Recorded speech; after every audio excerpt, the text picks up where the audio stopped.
Welcome, folks, to this week's edition of Tech Sales Advice. I am, of course, your host, Chris White, and this is the LinkedIn Live show for pre-sales professionals, technical sales professionals, technical sales leaders. And these are live conversation, folks. As I like to say, these conversations are unscripted, unrehearsed, and unpredictable. My guest this week is someone who's been in this profession for about 3 decades. I don't think he wanted the audience to know if it's more or less than 3 decades, but it's in the neighborhood of 3 decades. His name is Erik Papir. He is the AVP worldwide of Solutions Engineering and Architecture with HashiCorp. And he joins us this morning from very hot and steamy Los Angeles, California. Erik, thank you so much for being here, sir. It's good to see you. Welcome. How have you been, my friend? Thank you, Chris. It's great to be here. I appreciate you having me on the show on LinkedIn Live. So I'm super excited and just trying to stay cool right now.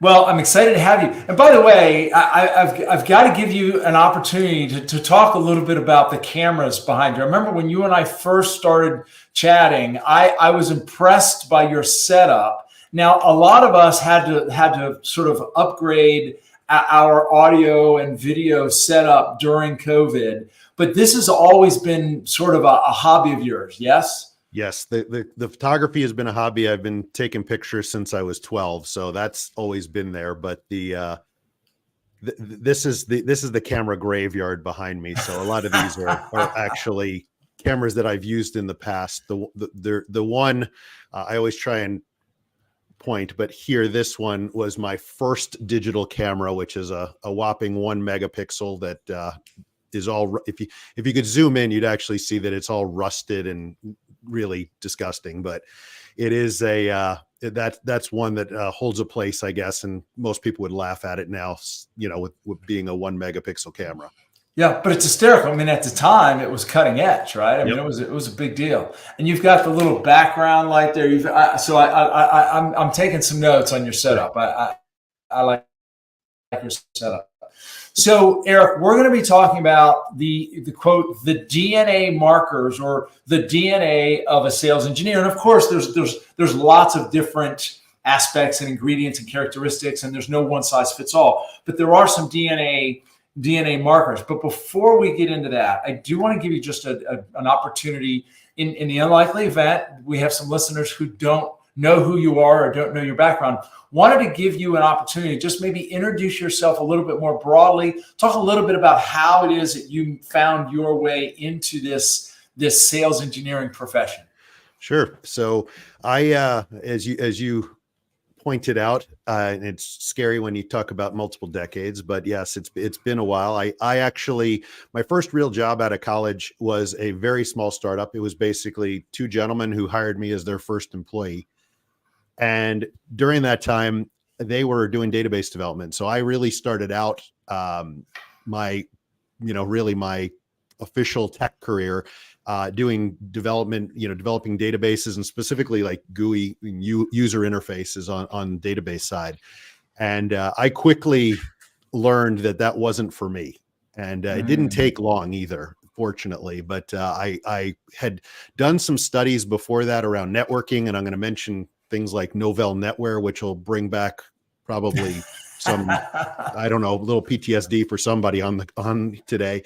More than likely. But I started on the networking side and studying on the networking side. And then when I went into database development, I realized pretty quickly that I was much more interested in networking and some of the stuff that I'd been studying about. So turns out that this company that I was with allowed me to do some consulting. I was doing some training on NetWare and then also doing some consulting for customers on the network side. And I was like, wow, this is exactly what I want to do. And unfortunately, it wasn't the path that the company was taking. Again, it was a startup. So my next job from there, I started out in Allentown, PA, where I grew up, and then moved towards Philadelphia. And there I landed at a company that was really, for the time, pretty progressive when it came to tech. And so they were kind of the old, what you would traditionally call a VAR, but they were a little ahead of the time. And the thing I like to always brag about is on my desktop, instead of having a typical Windows machine like everybody else. I was running an SGI IRIX box, an Indigo, which was, so I was running Unix back then, and it was, that was mostly in film and, in the studios they were using it, and I had one on my desk. So that was really, and that goes back a long way, but that was, my title on the business card said systems engineer. So it really started from there. And then I was fortunate to move into leadership fairly quickly, and really never looked back from that. So a few years later, I moved into leadership, and then got, stayed the networking track for a while. And then kind of moved over into software and cloud, and HashiCorp is really the perfect blend of that. Yeah. Yeah. Now, when you and I were chatting a week or two ago, you mentioned to me something to the effect of, Chris, I found the sales engineer role, and literally for almost 3 decades, I've woken up every day excited to go to work. And that struck such a chord with me, because first of all, I had a very similar feeling when I finally discovered pre-sales. Now, it took me a lot longer. It took me about 15 years into a IT consulting career before I found pre-sales. But I found myself, sort of in the same boat. But I think there are a lot of people that wake up hating their job, or resenting, quote, having to go into the office. So let's pick apart, what is it about this profession that is such a good fit for you, makes you so excited to, quote, go to work every day? Yeah, there's probably a lot to it, actually, Chris. I think, the biggest thing is, I think when you find something that you love, you feel it. And I'm sure you have some friends. I definitely have some friends, and I don't know why my mind naturally goes to lawyers and legal, but I have some friends that are lawyers that I can pretty confidently say, and more than one, that they really don't like their jobs, and they're in it, and they get up every day, and I'm sure they aren't excited for what they're doing, and it's a drag. I find that the SE world is completely different, and it's always changing. It's always new. It's always exciting, and there's something different. It may, when you talk about doing something for decades, it sounds like, oh, it's the same thing, but it has. I mean, this whole industry has gained an identity in the last 5+ years. So just that alone, and all the used to be, when you walk around and you tell someone, oh, I'm an SE, they'd be like, a what? What's that? Yeah. What do you do? Right. And now it's, it's completely different. So there's really seems like there's a movement around SE, but so I think, there's a lot of pieces to it, but I think it's the constantly changing, it's still always a changing and morphing business. It's always, I actually may sound a little twisted, but I actually I enjoy the camaraderie with sales, but I also enjoy a little bit of the mix with, competition with sales, for just being, it's not level of importance in the account or anything like that, but I do feel like there is, kind of this newfound importance of an SE in the business, and especially as we move more towards consumption models and those types of things. But it's hard to kind of bottle it up or capture why, but I will tell you, it's funny. Right after we spoke, and it was late last week, I got a phone call, and his name will remain anonymous, but I did get a phone call from an SE leader that was in part of my org in a previous company. And one of the things he said to me is, he's like, I call you every few months just to get a dose of SE energy. He said, I need this refill. He's like, once in a while, I'll start thinking about, maybe should I look at another, should I look at product, or should I look at some other part of the business? I still love the tech, but should I look around? And then he's like, I speak to you, and I kind of just reconfirm that I really do like this SE side of the world. Erik, I so love that, and it inspires me. The next 50 minutes or so, that's going to be what this is yep. a dose of pre-sales energy. I absolutely love that. But by the way, Erik, I want to say hello to a good friend, Sanu Sahi. We were just speaking about Vancouver. Sanu lives in Vancouver, and Sanu, you're 100% right. It's a great blend of technology and business, without the politics and drama. 100%. Well said. By the way, folks, we do not see you out there. So if you do care to say hello, if you care to share a thought or a comment like Sanu has just done, or if you care to ask Erik or myself a question, please do so. So Erik, let's pick this apart a little bit further. One of the things that we talked about was this notion that there's a DNA, or there are certain, quote, strands of DNA, obviously we're using air quotes on that sort of define a sales engineer. And there are certain markers that sort of indicate the DNA of a sales engineer. What's the first one that comes to mind for you? The first one's the easy one, and that's probably just loving the technology, right? Like you have to, I do strongly believe that you really have to love the tech of whatever you're selling. It doesn't matter. There's, it's amazing to me when I meet other SE leaders and they tell me, different types of software, different things that, that they're doing. But it's always with this, like this love for the tech and the desire to just keep doing it. And this is one also, this is an interesting one because it's also true for leaders as well. I know we're going to talk about SE DNA and maybe not necessarily SE leader DNA today.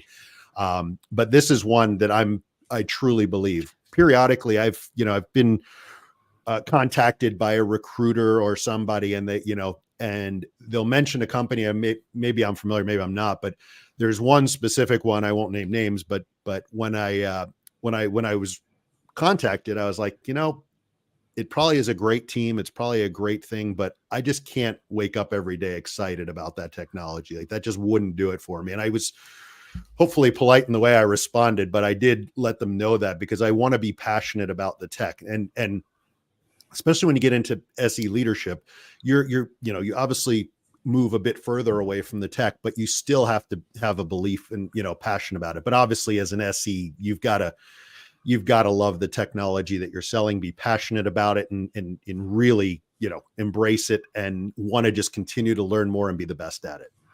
So this is an interesting one, and I'm inspired to probe a little bit deeper into this. Would you draw a distinction between a passion for the tech versus maybe a passion for the problems that the tech solves, or maybe the industry that the technology sort of applies to? Like how would you split those out a little bit?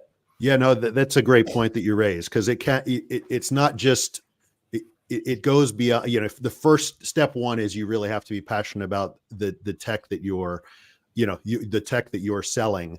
But above and beyond that, you're right. There's definitely a lot of different, there's different solutions for different industries, different fits.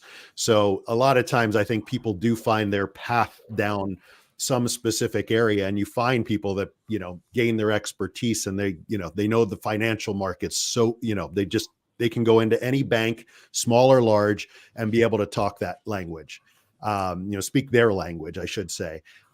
So you're right. There's definitely, a couple different paths that you can go there. The baseline is just the tech, but then it's also where it lands, the use cases, all the different ways that it's used within the customer, and then their solution set. Because ultimately, if you speak the customer's language, then you understand what they're doing, and you're able to communicate that. And that obviously makes, we talk about these unicorn SEs, but that's just one part of, what we're really talking about today. If you talk about SE DNA, is if you have most of these markers, you're probably in that unicorn status. No doubt. Well, and you use the word passion, and to me, I think that's an important part. I think you do have to have whether that's a passion for the technology, a passion for the industry, a passion for the problems you solve, a passion for the people you're selling to, right? Yeah. There has to be a certain passion and belief in what it is that you're selling, solving,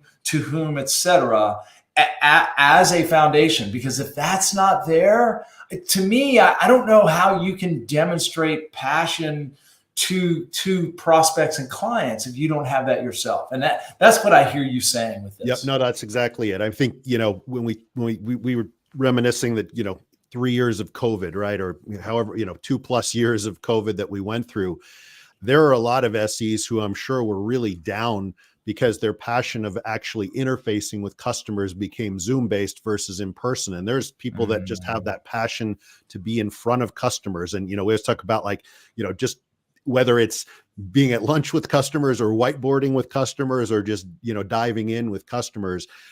It's a big piece of it. And you mentioned the word passion. One thing we were fortunate, actually, speaking of COVID, during COVID, we did a virtual, we call it RKO at HashiCorp, but it's a revenue kickoff versus sales kickoff event.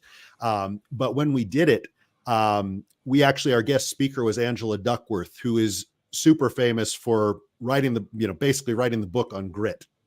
Yeah. And, when you talk about Angela, really, and it was fascinating because I had not read her book and I heard of her, but didn't really know who she was. Ironically, when I was talking about moving to Philadelphia, she was at University of Pennsylvania studying to set the foundation for this whole thing. But she talks about grit being a combination of passion and perseverance. And that's really, you just mentioned the word passion, and I quickly get to the word grit. And we always talk about SEs being gritty. And I think probably anybody at HashiCorp who heard Angela speak, probably that grit thing resonated with them, whether you were in the people team, whether you were in, obviously people team, not everyone was on the call, but on our revenue kickoff, but anybody that was on there, even around sales could probably feel that grit, and sales reps candidly probably said, oh yeah, we're gritty too. But I do feel this is one of those kind of, when we talk about those markers from a DNA perspective, I think the grittiness is a common thread throughout all of the really good SEs. I so love that word grit. And, it's funny to me, and I don't know, this, some people may not like this analogy, but to me, I imagine like dirt under the fingernails, like in fact, not only not afraid to roll your sleeves up, but disappointed if it's not a little bit difficult, and disappointed if it's not a little bit dirty and gritty and difficult, right? I mean, yep. To me, I think for a lot of us, we like a challenge, right? Yep, like we like to be put in. Now, sometimes it's sort of catch-22, right? We complain about some of the difficult situations we're put in, but I think the truth is we wouldn't be happy if we weren't put in some of those situations. Erik, I want to pause just for a moment. I don't know who this was because it just says LinkedIn user, but this individual agrees on the passion. Unicorn SEs are able to translate passion to customers who demonstrate why they should care, not just how cool this is. Very well said. And we also have a few folks, Pranali, I think, wonderful key secret you revealed there, Erik, for sure. So tech, a passion for what we sell, a passion for the problems we solve, a passion for the industry, and perseverance, which equals grit. What's another thing that comes to mind when you think of the term DNA markers of a sales engineer? I think another one probably is a true team player. When you think about it, candidly, if we're all matched up and working hand in hand with sales, but sales reps aren't, how many times have you heard about, and I haven't heard of it. I'd be curious if anybody watching this has heard of it, has heard about this, but how many times are sales reps paid on a team number, right? Where they're not just on an individual quota, but, many common comp plans for SEs involve, hey, as an example, you're 75% paid on the reps that you're tied to and 25% on the team number. Maybe it's 50-50, but there's always this team component. And I personally don't even think you need that, the dollars tied to it to incent SEs to be helping each other. But that's really a big one, is the team player part, and being willing to step up whenever somebody needs help on the team. And that can be someone, especially as your team grows, it might be somebody who's halfway across the world, but you're still, if you see it on Slack or whatever your preferred mode of communication is, when you see a message come through, people are jumping up to help. It's not like, oh, well, you carry your own number and, go figure it out. Yeah. Well, and the word that struck a chord with me, Eric, is you said true team player.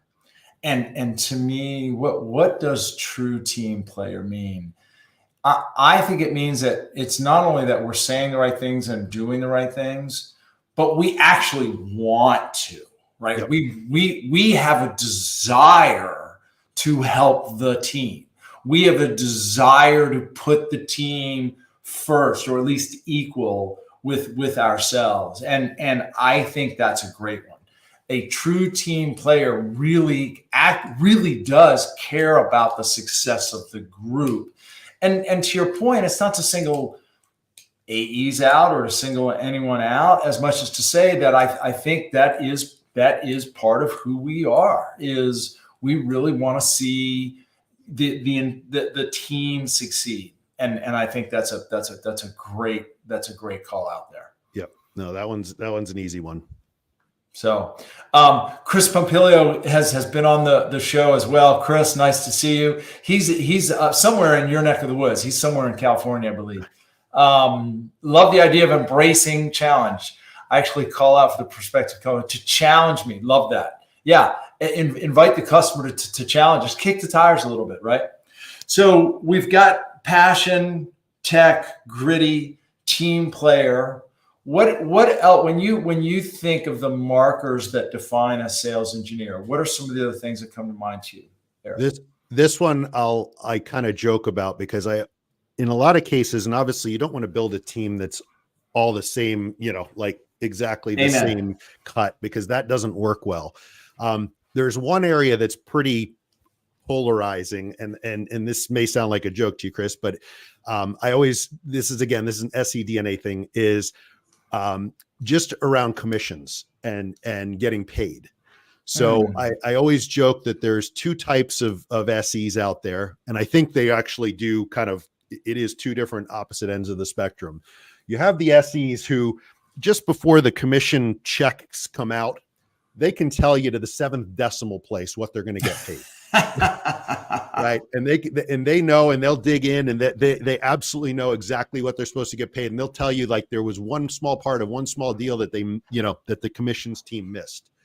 There is the other side, though, where I do sincerely believe there are some SEs that kind of their DNA lends themselves towards more of, hey, I got paid. Right. And that could be, I got paid $50, I got paid $5,000, I got paid $50,000, and it's like, oh, I got paid. So that's one that's a little trickier, because I do feel like they're on opposite ends. But hopefully the audience might agree that you get both ends on that one. Well, and I think it's an interesting observation, and something that I hadn't really thought of until just now, Eric. And that is, I think with a lot of these things, there are different ends of the spectrum, and that's what I think. That's one of the reasons this is such an interesting profession. Yep. Because you're going to have certain sales engineers. You could take two sales engineers that are both brilliant at what they do and top performers, but they have very, very different skill sets, right? And very, very different approaches. One might be in the way he or she tells stories. One might be in the way he or she connects with customers. One might be in the way he or she, deals with very difficult situations. So, I think it's important to recognize that we do need diversity on a team, and although there are these DNA markers, there is no one size fits all, right? Correct. There Absolutely. is. So as you reflect on that, like, what are maybe some of the unique traits that you've seen in some individuals, but it's not everyone, but certain individuals use that to their advantage as a sales engineer? Yeah, no, there's a few different areas, as you pointed out. I mean, there's some, like you said, maybe whiteboarding is their magical capability. Some might be able to do things better in slides. Some may be better, candidly, kind of going back to the COVID theme again. There's some some SEs who really stepped it up during, Zoom days of COVID, where they weren't in front of customers and really had to step up their game and be able to, to do things a little bit differently. So it is, to your point, it is, there are, the markers are not consistent. You really don't want to build a team with all of them with the same markers.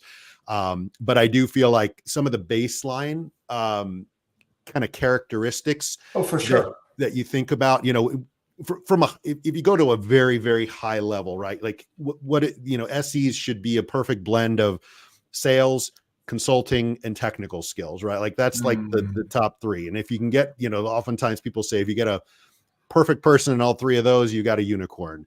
But there's so many more pieces to it beyond that. So it makes it really tricky to try and nail it down with one specific thing. But I think ultimately, when I think about it, if you think back, and I think you asked me this once before, like think of one SE, like who's your, your model SE, your perfect SE.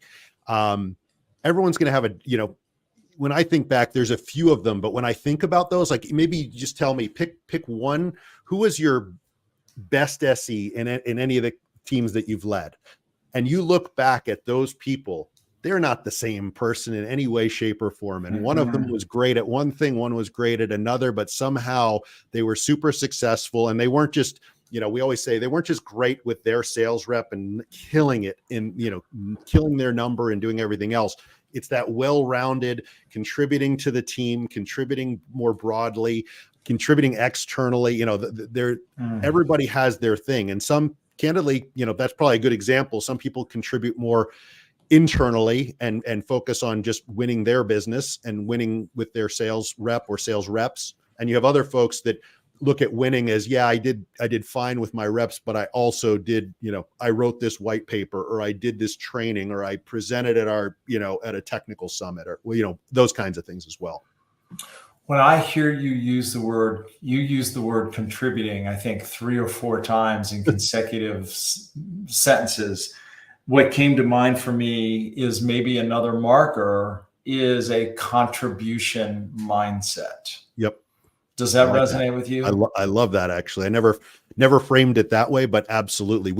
We talk about this all the time. So at HashiCorp, really one of the key differentiators in the career path is going from a senior SE to a staff SE. And this is one of the big differentiators that we say. I've said this repeatedly, is you can be the best SE with your sales rep. You can be at, pick your favorite number, 500%, 800%, whatever, you're killing it. But if you didn't contribute anything to the rest of the org or the rest of your team, we're not going to probably be celebrating you as much. Exactly.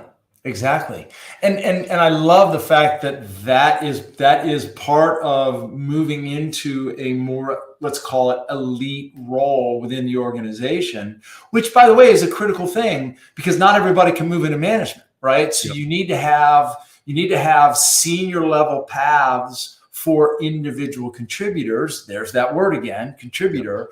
But as an individual contributor, you need to contribute not only to the number, but to the organization as a whole. So absolutely love that. Erik, let me push our pause button, folks. I'm speaking to Erik Papir. He is, I wrote it down because it's a mouthful. He is the AVP worldwide of Solutions Engineering and Architecture with HashiCorp. We're talking about the sales engineer, DNA markers. What are the elements that make for an effective and really top performing sales engineer? We've talked about a number of things: the passion for the technology, passion for the problems that we solve, a certain level of perseverance and grit. We've talked about being true team players. We've talked about having sort of a different mindset around commissions. We talked now a little bit about having a contribution mindset. What else comes to mind for you, Erik, when you think of, quote, the DNA markers of an SE? Yep. This one may sound like a little bit of a joke, but they show up on time. That's a simple one, but I just thought of that one. That they show up on time to everything.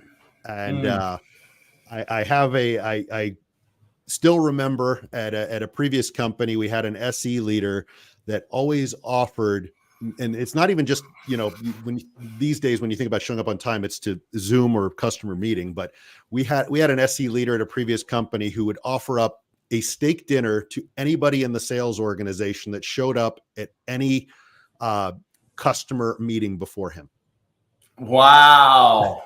That's and did anybody win the steak dinner? He had been doing it for quite a long time. He was a crafty veteran when it came to SE leadership, but to the best of my knowledge, I think if I remember correctly, it might have happened once in his career. Once. Yeah. Yeah. Once. So SEs do show up to everything on time, but the other part that I kind of highlighted here, Chris, if you didn't catch it, is the everything part. This is another part of SE DNA, that if you put something on an SE's calendar, they tend to go to it. And it could be related to their job. It could be something that's even a little bit tangential. So this is one we're always careful about, especially from a leadership perspective, of inviting SEs to too much stuff, because without any guidance, SEs tend to show up to everything. So first, I agree with you a great deal. Second of all, I'm inspired to pick that apart a little bit. What do you think drives that? I mean, I've got a couple thoughts of my own, but what do you think? What do you think drives that? It's part of this. I think it's part of the DNA of just the willing to help and do anything. Like you mentioned, the contribution framework. It's like it's almost like let me go to this because there might be a chance for me to help somebody out. And even if it's, again, not really related directly, that's, it's partly that as well. Yeah. Well, and, a few additional thoughts come to mind for me. I mean, I do think we tend to be very conscientious. This is a word that comes to mind. It's interesting. I was thinking maybe it means that we're rule followers, but if I'm fully honest, I'm not necessarily the biggest rule follower. So I'm not sure that applies to me. But another thought that came to mind was, and I'll share this in the context of how I shared in some of the talks that I've done. One of the things that I do is I compare AEs to SEs. And one of the questions I ask is, what do AEs fear the most in the context of the deal? And of course, most people say losing the deal, right? By the way, as they should, it's their livelihood. What do SEs tend to fear most in the context of a deal? I like to say losing credibility. Yep. So I wonder if our determination to be on time, or our timeliness, is also tied to maintaining our credibility. What do you think about that? Do you think there's agree 100%? The SE brand, from a personal perspective, each SE, their brand is super important to them. And I do feel like I've heard, candidly, even in some companies, I've seen some SEs leave because they fear damage to their brand, because they told a customer, we had this a couple of years back. We had an SE leave the company because he said that he was frustrated with product because he told a customer X number of years ago that they would get this feature, and then his brand was going to be damaged because it's been this many years and he still hasn't, his brand is tarnished because he told the customer that they would have this feature by X date. And, if it missed by a little bit, maybe it wasn't as big of a deal, but years later, he literally got enough, I don't know what the right word is, but he got enough in him to literally leave the company because he felt like his personal SE brand was going to be tarnished. And again, not to compare to sales reps, I know you said we tend to do it a lot, but I do feel like the SE, their brand and their name within within the industry is super, super important. Yeah. Well, and it's interesting, and I don't think either one of us necessarily thought we'd go here, but the truth is that some of the DNA markers can work both for and against us at times, right? And I do think that this is one where sometimes we tend to garner too much of our own personal, I guess, credibility or reputation based on the product, right? And we feel like it's it's a poor reflection on us, when in fact it's not necessarily a reflection on us, but it's hard not to feel that way. Yep. No, 100%. Right. So can you think of any, quote, DNA markers that maybe at times work against us? I'll tell you a big one. I'm glad you asked this, because this is probably, as I think about it, this is probably the biggest one. I feel like this is one of the biggest ones that we talk about constantly, at least within our org today, but it's a common thread. The way I describe it, and you'll laugh, is I call it SE Plinko. I'm going to date myself, because you and I know this, but there are others that may not. But if you're familiar with the game show, The Price is Right, if you remember it was Bob Barker, and then there was, the show is still on today, and Plinko is still on today. But it's basically, if you're not familiar with it, Plinko was a game when you got selected on The Price is Right. You played this game, and it's a big vertical board with a bunch of pegs in it.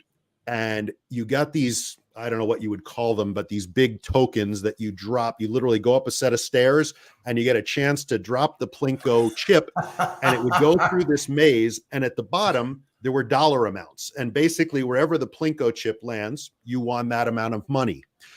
I've used a slide in the past and recently where the way I describe it is SE Plinko is, I have a picture of the board with all the pegs in it, but at the bottom, instead of having dollar amounts, it's SE in every slot. And basically, no matter what happens, stuff lands in the SE bucket, and SEs end up taking on so much extra work, extra workload that ties to many other parts of the organization. But this is, to your question, I think we tend to pick up the pieces for everybody else in the org. And there's a lot of stuff that, you look at some of these projects, and I've seen it for years. People are like, hey, why is SE working on this initiative? And it really doesn't have anything to do with SE, but it's like, we pick it up because no one else picks it up. So we're the, I don't want to say we're bottom of the bucket. I like the Plinko analogy a lot better. But no matter what happens, it's like, oh, that landed in the SE bucket. So I do think that is one that tends to, I don't want to say it can be kind of have negative effects on SEs, because we do tend to, in general, pick up a lot of stuff that we probably shouldn't be picking up. And do you think part of that is just the inability or the difficulty that we have in saying no? Yes, 100%. Yeah. And I do think sometimes that comes back to either credibility or wanting to be liked or wanting to be respected, right? And worried about our personal brand. So yep. Yeah, we're people pleasers within the tech world. We're problem solvers, we're people pleasers, right? We want to see things done right. And so as a result, we're now at the bottom of the Plinko board, catching anything that may have dropped our way. Yep. So love that. Folks, I'm speaking to Erik Papir. He is the AVP Worldwide of Solutions Engineering and Architecture with HashiCorp. We're talking about the DNA of sales engineers and both positive and negative. We've talked about a number of things, Erik. Is there anything else that comes to mind when we say DNA markers that we haven't mentioned? That and if not, there may be a few of the things that I may throw your way. But before I do, anything else sort of come to mind when you think of DNA of a sales engineer? Just probably some stuff that's just outside of the day-to-day work stuff. I feel like and it'd be interesting to see in our audience today, but there always seems to be this other thread of like outside of work. SEs tend to be the musicians, the artists, the pilots. There's a few specific areas like that that always tend, I remember at a previous company, we would do these tech summits, and we literally had a band of SEs that would, and they didn't really they were from all different parts of the country, but it was really cool because we'd come in for these tech summits, and they'd get the band together and play, and some of the locals brought their instruments, but inevitably there were plenty of volunteers to step up onto the stage, because many SEs are tend to have musical backgrounds or, musicians. And I had noticed it always. I guess I get a little bit of artist credit because I have cameras behind me, but I can't tell you how many folks within my org and just in general, even doing interviews in the last few years as well, where you see, somebody has a guitar, a bunch of guitars or, drum set or something behind them. You get to learn more about people during Zoom, COVID with, depending on if they were set up to have a home office or if some part of their house became the home office that had all their other, toys behind them. Yeah. No, it's really an astute observation. And as you know, I mean, I run lots of workshops. I speak with lots of SEs. And one of the things that I do is I invite everyone to introduce themselves. And you're right. I can't tell you how many times I've had people say, I play an instrument or I'm part of a band, and, a lot of musicians, a lot of artists, a lot of DIY too. A lot of people that like to tinker in the garage or with their cars or with their houses or what have you. So Yep. I do think that there's an interesting thread there for sure. Yeah, For sure. DIY And I'm very quick to raise my hand in that category. Something that we haven't talked about, and I'm very curious to see where you stand or sort of what your thinking is on this. We haven't talked much about communication skills, the desire to quote be on stage or speak to groups or audiences. Do you sort of put that as table stakes, or is that one of the markers that you look for or you recognize in sales engineers? Yeah, the communications one is interesting. I think, you can obviously break down communications into a couple of different areas. I think from the presentation side of it, I find that I think the baseline marker is comfortable presenting in small audiences, right? Okay. Like maybe up to 10 is usually what I would categorize as maybe a small audience. As you start expanding beyond that, you start getting, a little bit more some SEs start getting a bit more uncomfortable. So I think that's one that the table stakes, as you put it, would probably be, comfortable in a, getting up either with slides or a whiteboard. We'll use those interchangeably. But somehow getting up in front of a small group to present. I think you start getting a smaller grouping when you start talking about presenting at, events, at trade shows, in front of, at some technical event or some, larger audiences. So it reminds me, I had a chance, especially, I always refer to everything pre-COVID because I was traveling a lot and doing a lot more presenting and those kinds of things. But I found I had one teeth cutting presentation experience very early in my career. And that was, I joined 3Com, and that was always in the networking world. Like I wanted to get to the manufacturer side of the world, and 3Com, I mean, to this day was still an amazing company to work for at the time. And I was asked, I was the local SE. So at the time I was in South Florida, I lived in Miami, and I had 4 accounts. I had just started, and they gave me 4 accounts for Dade County, which is the county that Miami's in. And I was all happy, doing the 4 account thing, and we were selling our tech. And there was an event happening in Miami, and they asked me, "Hey, Erik, we'd like you to present and do this demo." And I was like, okay, I'm the new guy. Like, what's going to happen here? So sure enough, long story short, it was this demo that was the most complex. We were doing voice over like 87 different technologies at once. And I was just basically demonstrating like making phone calls across this ridiculously complex network. But the reason why I mentioned it was teeth cutting is there were probably, this was the first time. I mean, I'd presented in smaller audiences, but this was like probably 500 people, and it was internal, but it was actually, I shouldn't say it was internal. It was a mix of internal, and it was like an industry event. And, but here's the big but. Our CEO was sitting in the front row. Wow. So I had no idea until I got up on stage, and I was like, oh, there's Erik Benamou. Like I obviously knew who our CEO was from my onboarding training, and I knew the company enough, and he was well known. But I walked up and literally I get up on stage. I'm nervous enough because I'm trying to do a lot. This wasn't just a scripted demo. I mean, there was a lot of stuff that could break. But for me, that was one example where that was after that, put me up in front of whoever you want, wherever you want. And it was like, that was the real test. And fortunately for me, I still had a job the next day, which meant the demo went well. And I guess I presented okay. But there's a big line between the small group presentation and, the workup that you get for, and build up to get to a, industry type presenting. Without a doubt. And you're right. I remember, in fact, early in my career, before I got into pre-sales, speaking at some very large events. And I've always been reasonably comfortable in front of audiences. The first time I spoke to a really large group, and we're talking maybe 500 people, there were definitely some nerves, without a doubt. And even today, before I go in front of an audience, I feel some nerves.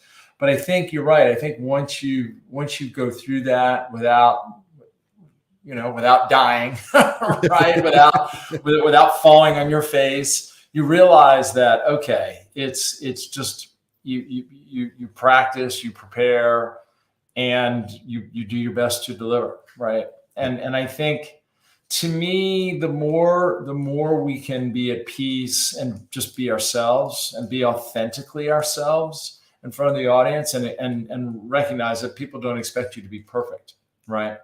Yep.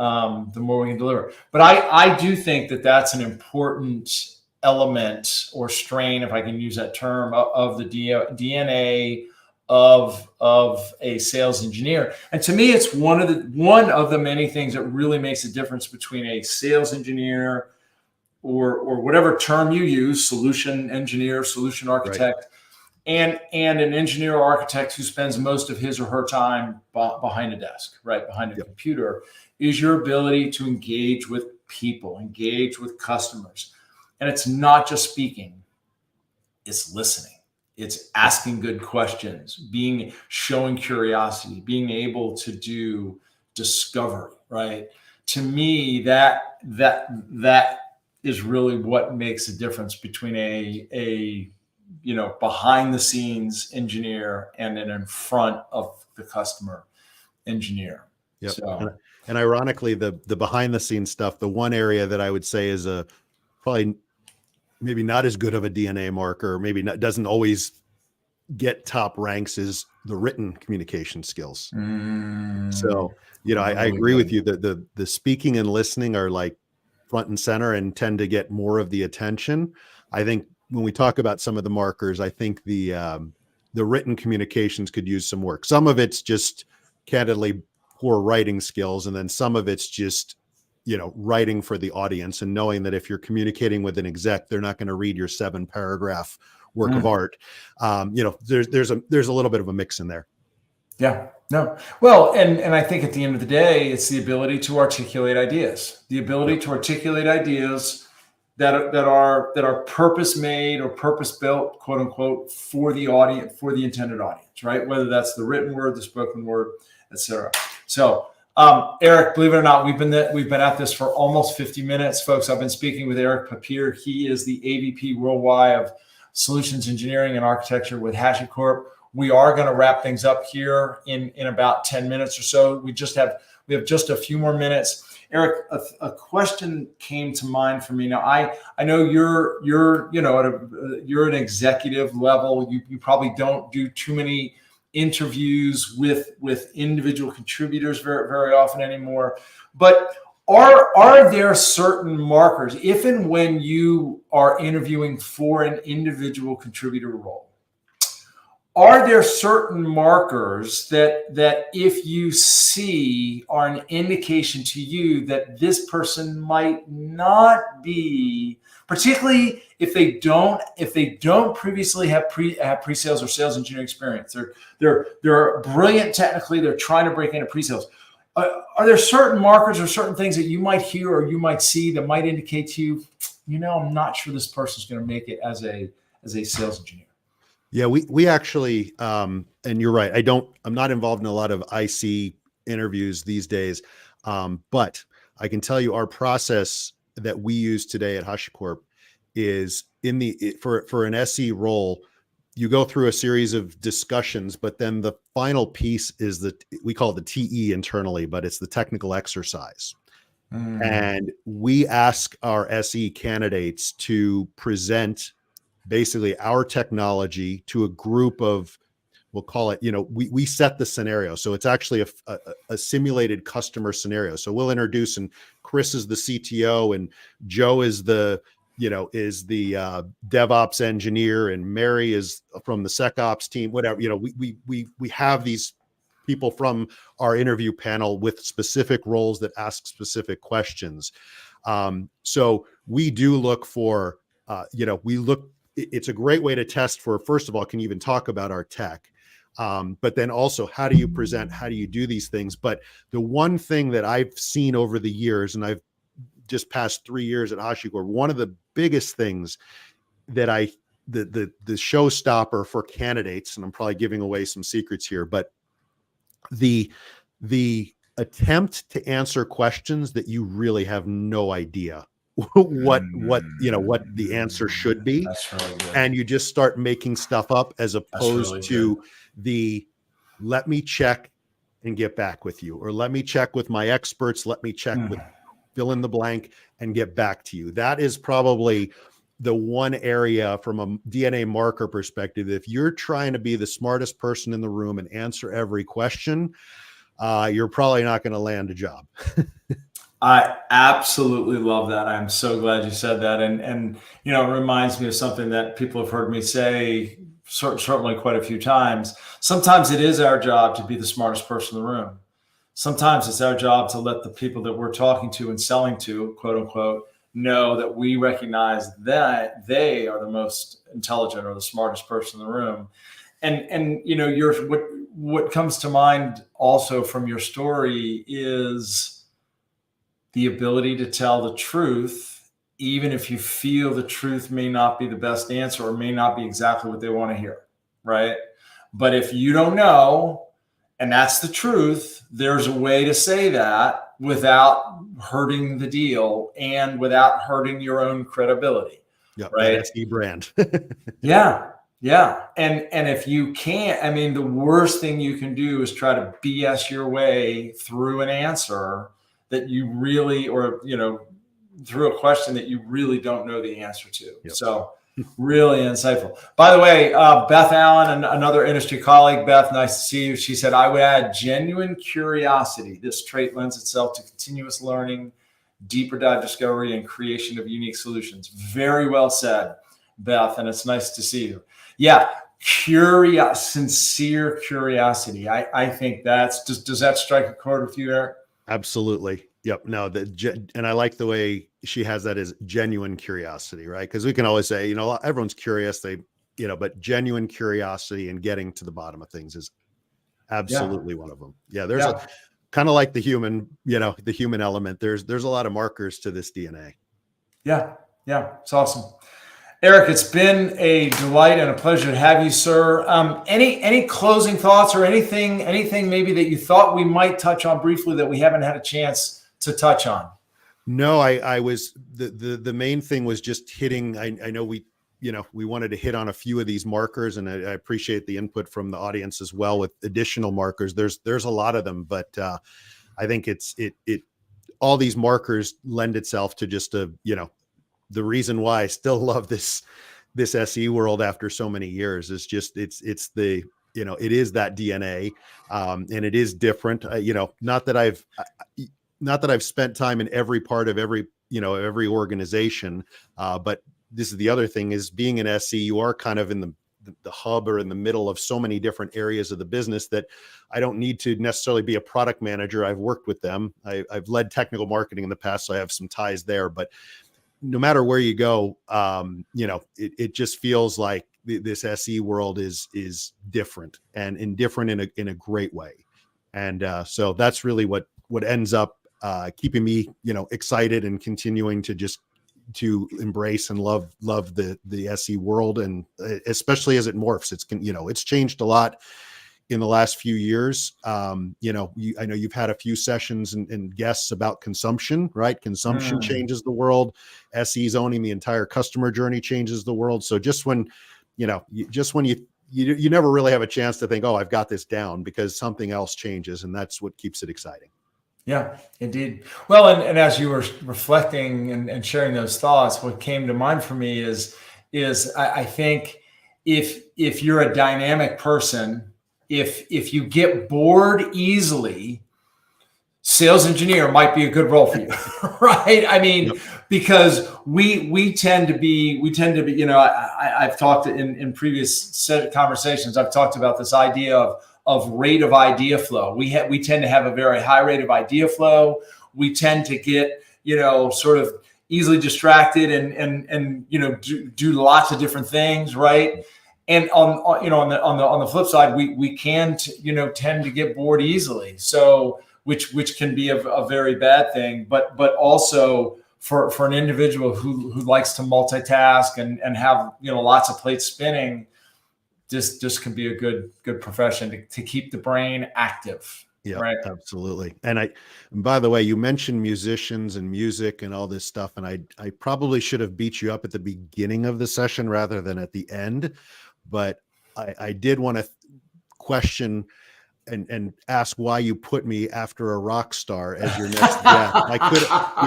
You could have put me on after like some junior SE or someone who's new to leadership, but instead I have to follow on to truly a rock star. And so you set the bar way too high.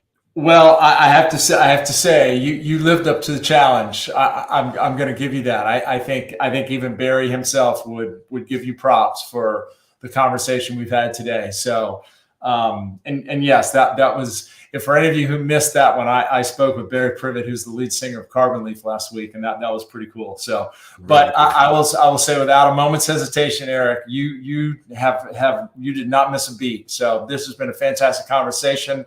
I have thoroughly enjoyed it. I suspect others have as well. If you hung around to the end, folks, thank you so much for joining. If you're catching this on the recording, I hope you enjoyed this conversation. Eric, hang around just for a minute backstage. I'm going to give you a parting gift. To everyone else, folks, thank you so much for joining. We will be back. I don't know if I'm back next week live. I might be taking a couple weeks off, but I will certainly be back here in a few weeks.